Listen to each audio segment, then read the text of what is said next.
Oh, Chris, nangyari sa'yo? Galing! Paano nangyari yun?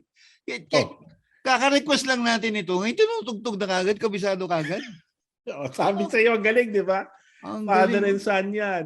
Performance. Oh. Hindi. Paano niya nababasa yung nota? Siyempre hindi niya mababasa yung nota. Pero paano niya na-memorize yun?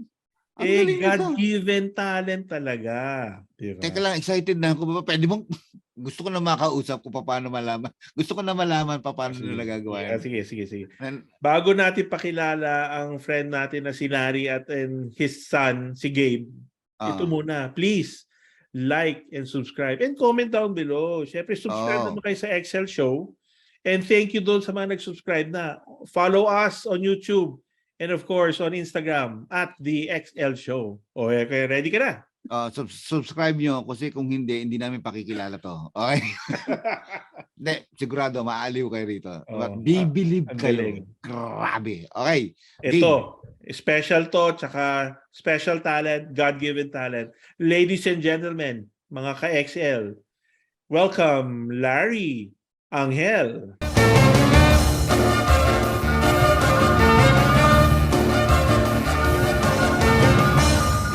Larry! How are you? Long time Larry. no see. Larry, welcome to the XL Show. Thank you. I've been watching this for some time now. Sikat na tayo din. Sikat na. Grabe, nung nakaraan ng guest natin taga Korea, ngayon may taga Singapore. Umiikot na tayo. Actually, worldwide na tayo eh. Worldwide ng XL Show. Pero ito, balita ko, Larry, binibida ka sa akin ni Deus sobrang galing mo daw. Ang dami mo daw talent. Kailan ka pa dumating dyan sa Singapore? We were here in 2006. The entire family came over in 2006. Ayun. 2006. Pero ilan na anak mo nung dumating kayo dyan? We already have 3. Again, I have 3 children. So all of them were born in the Philippines. So we came over in 2006. My youngest was turning 2 years old that time. Okay. Ang major applicant, ikaw? As working? My wife. As wife? Actually, ang nag-apply dito was my wife. So she got accepted. And when we came over, tsaka lang ako nakahanap ng trabaho. Okay. Can I ask kung ano yung work ng wife mo na nag-apply siya? My wife teaches nursing. So she was a nurse when she graduated. And then she shifted into teaching noong 2000, yeah. And then, mula noon, nagturo na siya. So that's what she was accepted here as a nursing lecturer. Okay. So related pa rin sa nursing. Very That's good. Alam mo, di pa ako nakakapunta sa Singapore, pero college pa lang yata ako, high school pa lang ako, marami na akong naririnig ng magagandang tungkol sa Singapore. Na ang ganda-ganda daw Yeah. diyan, ang linis-linis, disiplinado mga tao. Malinis. Oo. At saka yung greeneries maganda rin. Considering na city siya, maraming mga puno. That's what I like about the place also. Oo. Was And Singapore your first option? Or Yes. Ito yung first time namin that we went out of the country to work sa Singapore. pero you've been to Singapore as a tourist or ano? Or Never. never When we din? came over 2006, that was our first time here. First time namin lahat. Oh, okay. Ang galing. Swerte ni Larry. Alam mo, nurses are the best wives. Nurse din kasi asawa ko. Maalaga sila yung maalaga, no? Yeah. Kaya lang, minsan maubo ka lang, kagad may ano na kagad, paano nasasabihin? Okay. Tapos, hindi ba naging mahirap sa'yo nung, siyempre, sumama ka sa kanya, tapos, paano ka naghanap ng trabaho dyan sa Singapore? Madali na, nagsambahan din namin kasi meron sa ad. Ayun, I graduated, I finished philosophy in college. So, I taught a bit nung sa Philippines before we settled here.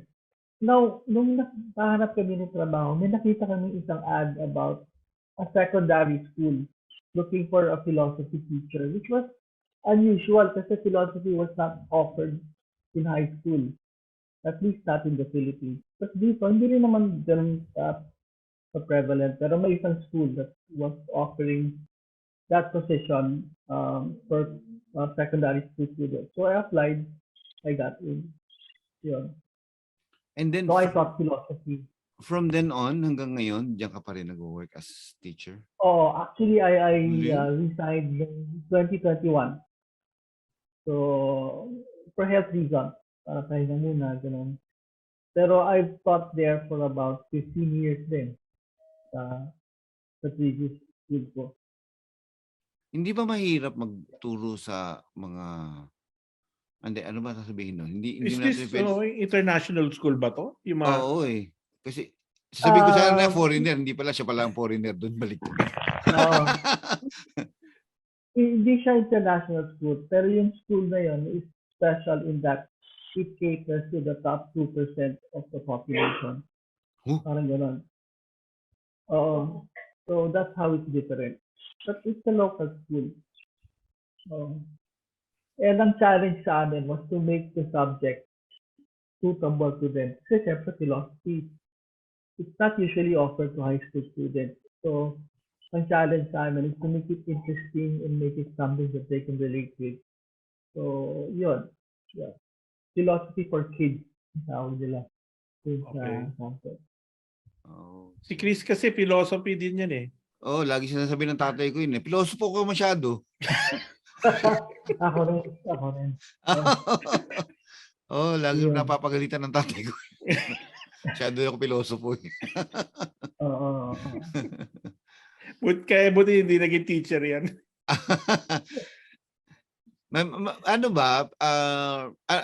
bang klaseng wait, ano ba ang salita diyan pala? Hindi ako nakakarating pa diyan. Alam ko lang yung alam ko lang diyan noodles. Ano na? English. English. Medium of instruction is English. Pero yung major nila, ang salita dito is either Chinese, Malay, or Tamil. Yun yung tatlo. Aside from English. Malay, okay. But in school, we teach, we use English as medium of instruction. Yeah. But did you learn their language? Konting Chinese, konting Malay, or you understand lang? We are not required to learn yung mga mother tongue nila. Basta English okay na. Challenge ba turuan sila ng philosophy? Kasi you mentioned na pang university na yun eh. So ano ba yung can you give us an example of philosophy for young people? Okay. We make it something that they can relate with. So how do we do this?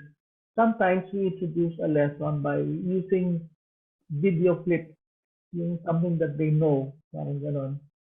There was a time ginamit namin yung Fortune Years of Who yata. So, to introduce the subject. Tapos, sometime, may mga isang time, or time we used Tom Cruise film, parang gano'n. So that gets them curious, interested. So that's how we get started with our lesson. Just draw them in and then, yun. Okay naman, kasi they respond well once they are able to relate with what you are saying. Yun. Uy, teka lang, kanina, pinakinggan ko kanina, ang ganda ng performance yun nung nakukunat to. Binanatan, ang galing. Sabi sa'yo, magaling, di ba? Actually, ganito eh. Bago po namin siya mag-guest, nag-request kami na pwedeng tugtugin yung Dako na para appealing sa mga audience namin. Very popular. A day after, binanata nga agad, tinugtog agad. I mean, sobra pong bilib ako sa anak nyo, si Geyb. Pero, paano niya natututunan yun considering he doesn't have eyesight, hindi siya nakakabasa ng nota, obviously. Visually so, impaired. pinakikinggan niya lang, tapos tutugtugin niya na kagad? Ganon? Yes, that's what he does usually. He listens to the piece and then he tries it out. You know, wala siyang ibang basis eh. He cannot read notes, so he just relies on his hearing.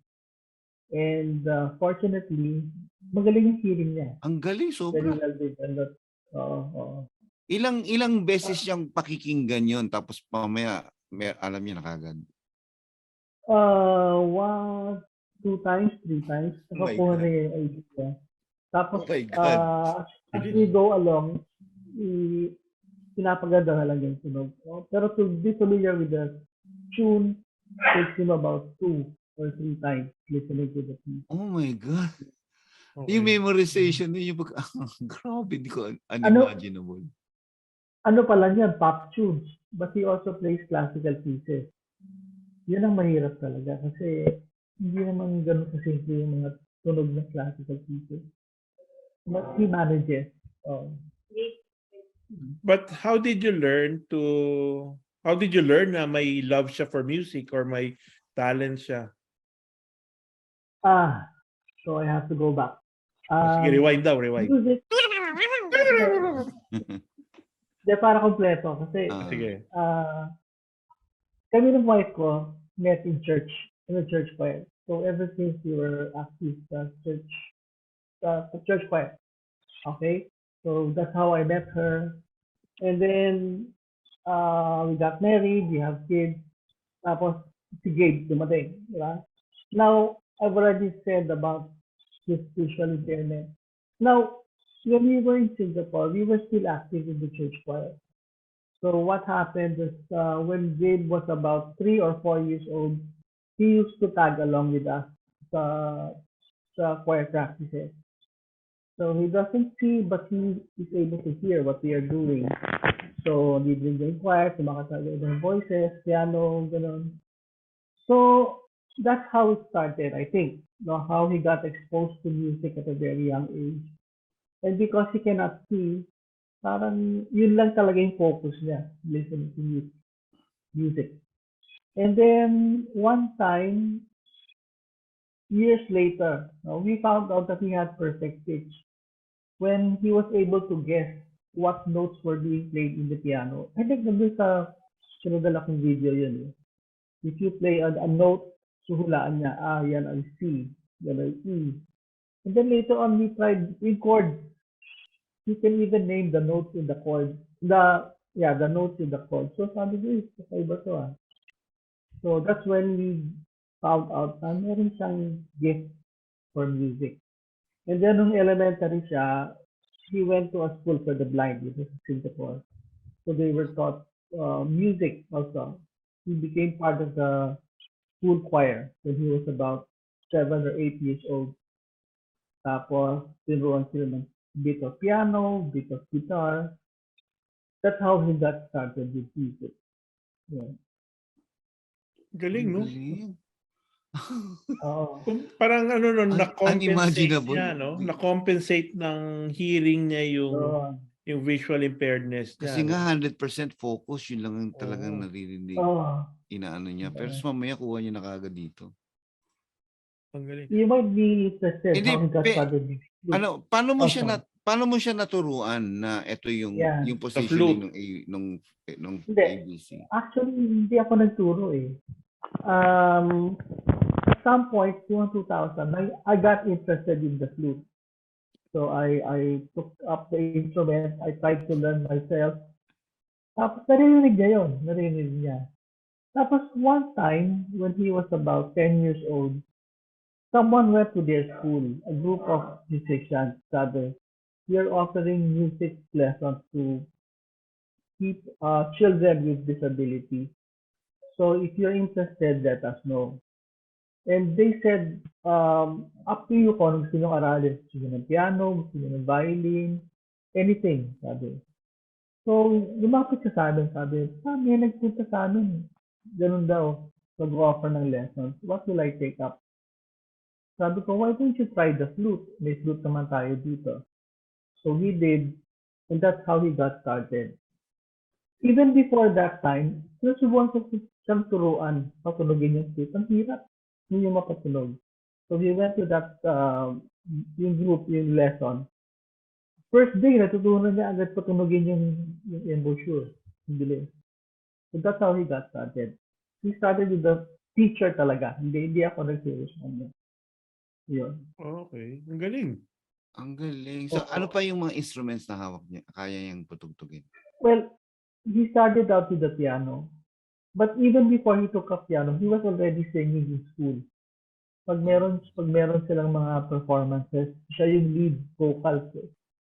So, he can sing, he can play the piano, he dabbled with the guitar also. Tapos, ngayon, percussion. Buti siya ng cajon, ng bongos, djembe, yun. But ang focus niya talaga is flute. Yun. So tuloy-tuloy ito, no? Ano to? Is he planning to focus into music as a career later on? Actually, yes. He started playing, learning the flute when he was 15. So, when he was 10. Now he's 18. He's still taking flute lessons. And he decided to major in music, taking a flute. So, yun ang ginagawa niya ngayon. He's studying flute music. Okay. I suppose susunod niya matututo na rin mag-compose yan. So, and then he sings, tapos tumutugtog pa siya. Ang gusto kong malaman, parang nakinikinit ako na nung time na natuto na siya, gumaling na siya mag-flute. Napansin niyo ba mag-asawa na biglang na-develop yung kanyang personality na yung kanyang confidence? Yes. Actually, yes. Nung medyo natuto na siya mag-flute, he began serving in church. So kami nung wife ko are members of the church choir. Tapos sumasama siya sa amin and he was playing the flute in church. So yes, I think nakatulong yung pagkatuto niya tumugtog ng flute in developing his confidence. He's more able to relate with people. And galing na rin sa kanya, sabi niya parang he's best able to communicate with people through his flute music. Through music. So, yeah. Mm-hmm. At yun na rin naging banding yung mag-ama. Napanood ko yung mga tugtugan niyo. Yes. Yung YouTube namin started during the pandemic. Kasi nasa bahay lang kami, wala kami ginagawa. Sabi ko, try natin tugtugin to. So, that's how we got started. 2020. Yun, try nito kami. Tapos, habang tumatagal, nakalaga namin ng iba-ibang instrument. Record namin. Yeah, it's become a form of bonding sa amin yung playing music. Tsaka hindi common na ano yan, yung flute and guitar eh. Sa duo, di ba? It's almost guitar and piano and something else. Pero yung flute and guitar, hindi mo parang for people, hindi flexible ang flute eh. Pang orchestra lang yung flute. Yun nga usually yung naisip ng tao. Tama. High school siya na ngayon. No, ngayon is ano na siya, college. College, anong course siyang kinukuha na? Turning 18. He's taking up music. Music, Majoring in of flute. course. Dapat. Ang galing. Ang galing. Yeah. Pero ito lang curious ako, no? We talked about Geyb as a visually impaired child before. So he was born without any sight? Ganun ba yun?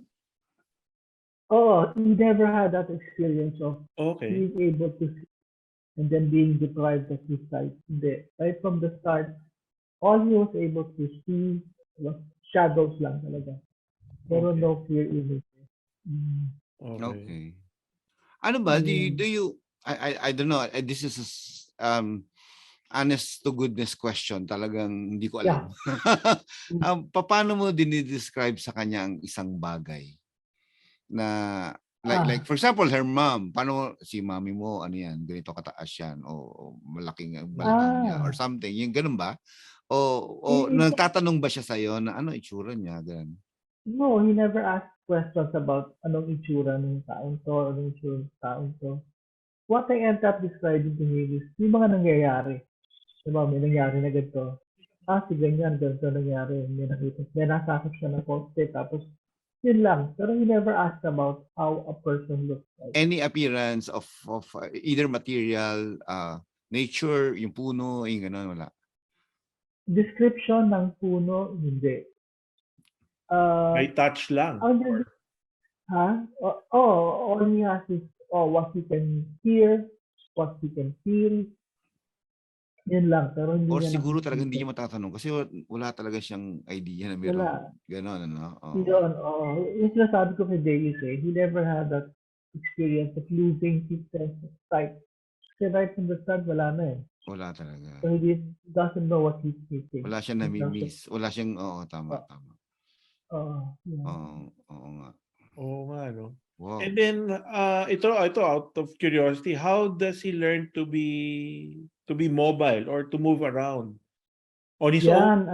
I know that Singapore, when we go to Singapore several times, it's a very visually impaired city. Is that the right term? Na very friendly. Yung mga pathwalk niya may mga ripples sa ground and everything. So I'm not sure. How did he learn to be mobile in Singapore on his own? The first time, during the first few years that we were here, I was able to see at least one blind man going around on his own. Nakita ko sasakay ng bus, tapos bababa. I was thinking, paano niya nalalaman yun? Tapos when Geyb came along, the first few years, we were helping him around. Ako yung guide, or si Grace, or yung sisters niya. We used to accompany him around. Tapos, when he was about 12 years old, yung school nila introduced him to the guide dogs or something. He helped them move around on their own. Yun ang goal nila, to get the person to move on their own. One thing about si Geyb, malakas ang loob niya.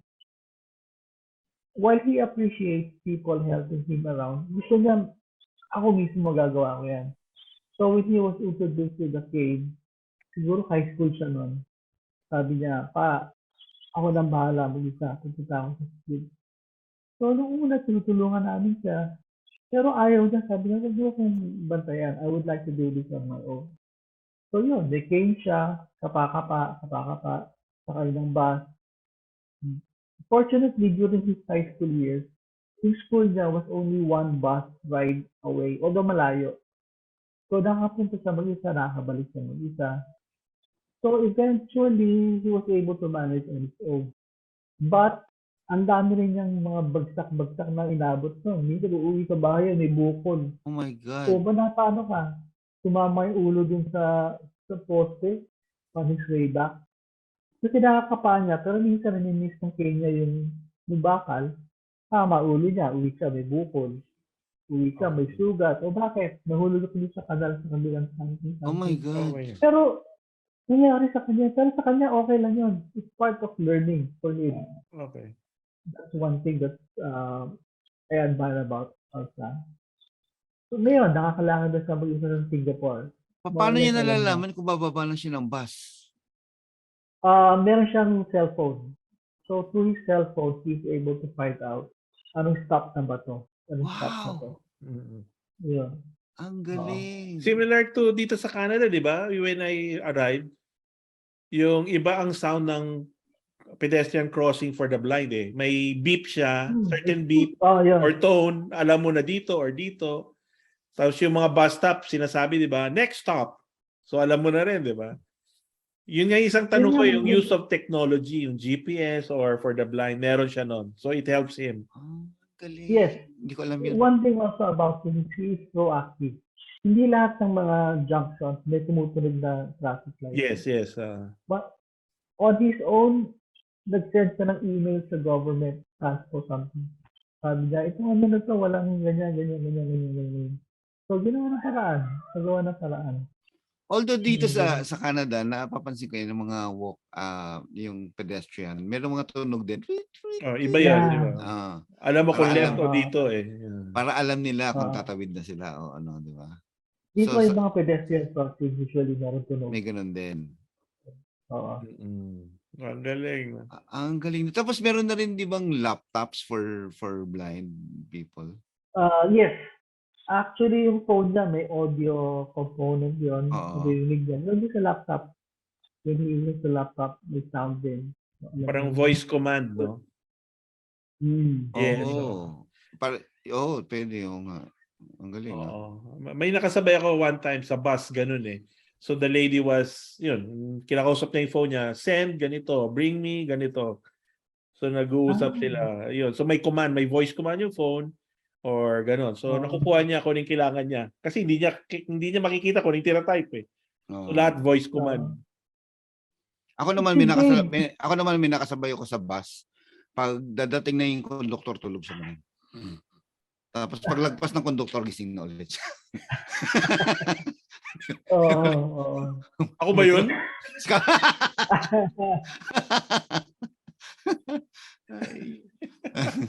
Sorry, lala. Pero nakakabilib. Sobra. Sana makita ko si Geyb Idol. Ang galing. And it's I mean, we have people, visually impaired people na living among us. So they go about their usual business. They have their own lives eh. Kaya nakakabilib sila. I salute them. I mean, they're very independent actually. Diba? And then I nabanggit mo kanina yung nag-church kayo, yung ganun. How important is going to mass and praying para sa iyong buong family? Well, we make it a point to go to church at least every Sunday, and we try to get to go to church together. It's very important sa amin. And maybe kahit malalaki na yung mga anak ko. It's also a way siguro pasasalamat mo kay God dahil sa nangyayari sa'yo. Sa family mo, dahil ang ganda ng buhay sa Singapore, and plus, kahit na meron kang anak na masasabi natin walang paningin, pero grabe naman ng pananaw sa buong mundo. Diba? Talo tayo sa pananaw niya. Diba? So, ang galing. Kaya dahil dyan, Deus, may nag-prepare sila ng isang awitin na handog nila para sa nakatingin sa kay God, kay Jesus. So, pakinggan niyo to.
ganda nun. Galing. Ang galing nun.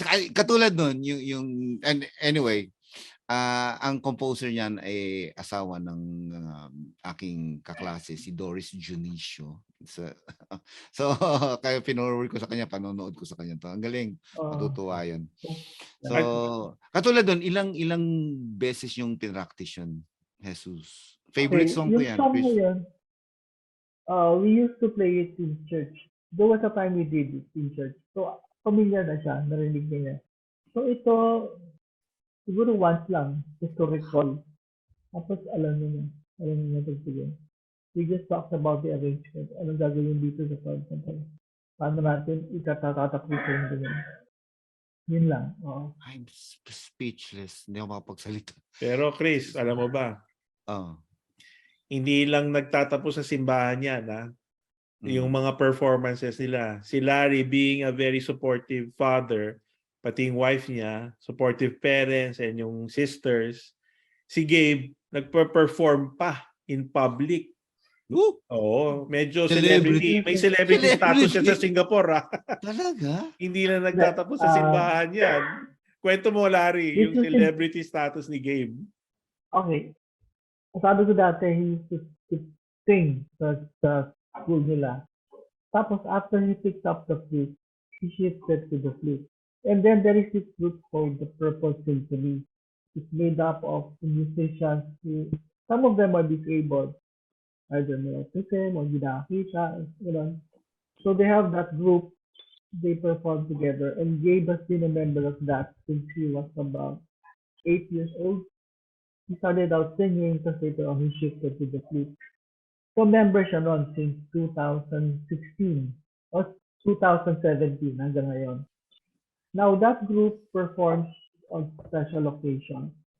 There is Purple Parade where they promote the visually may handicap. Okay? Purple Parade. So they are invited to perform on different occasions. And Geyb has been able to perform before the Prime Minister of Singapore, the President, and on some special occasions.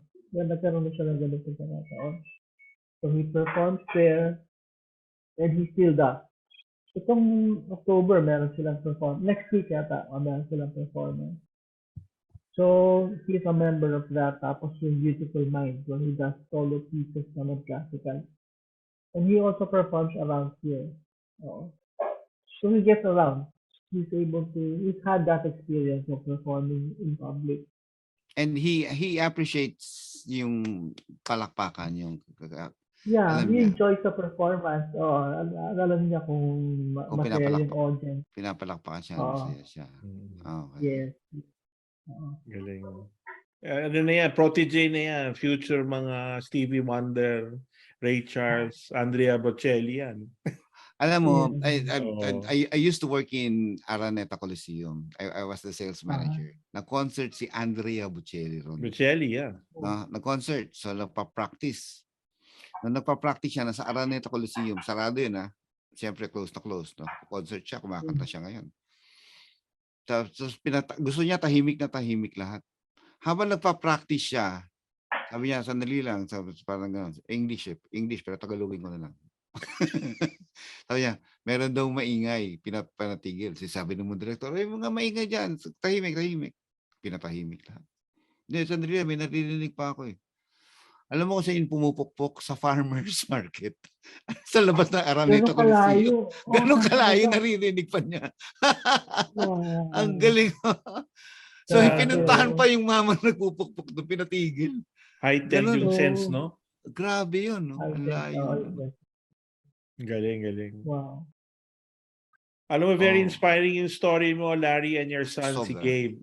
Okay, we know na malayo ang mararating ni Geyb, your daughters and yourself. And I think your story, your family story will be inspiring to everyone, especially those who have children visually impaired or may pinagdadaanan ngayon, families, parents, children. I hope they pick up something from this story, no? Parang support your children, support one another. So from you, Larry, what would you advise our viewers, the parents, the children who are going through this crisis or stage in their life? Okay, it was not easy for us, especially nung 3 months old siya when we first learned that he had detached retinal. Kasi as a father, siya yung first son. Siya yung only son ko. So I had plans. Sabi ko, naku, itong anak na to, pag laki nito, tuturuan ko ito mag-ping-pong, magbabasketball kami. Yun yung mga naiisip ko that usually brings father and sons together. So when we learned na hindi siya makakita, yes, detached retinal, we were both heartbroken. Pakita ko yung wife ko, parang, bakit ganito yung lesson ko? And then we thought na may plano ang Diyos dito. Kumbaga, He was given to us. We have to care for Him. We have to love Him. And yung plano ni God will happen. Whatever that is. Hindi pa namin alam yun at that time.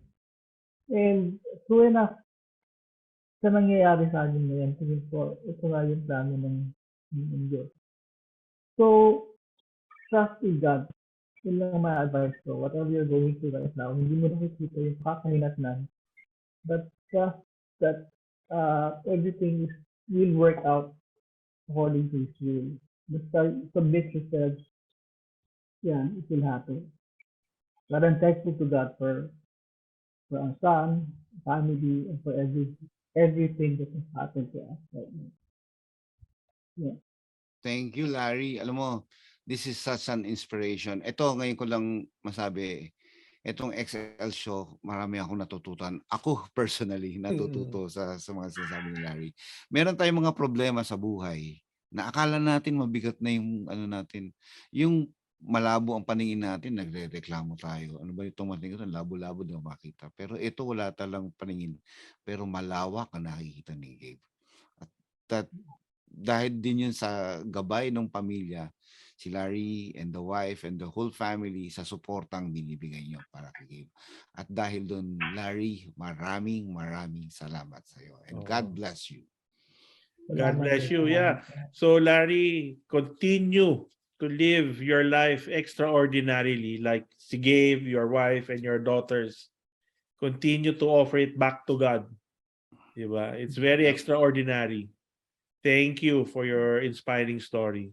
And living extraordinary life. Super. Okay. Ang galing. Ang galing. Okay. So Larry, thank you so much sa pagpunta rito sa amin sa The XL Show, and more power to you and to your family. Maraming salamat, Larry. Thank you. It's nice to see you. Pagbalik ko, Singapore.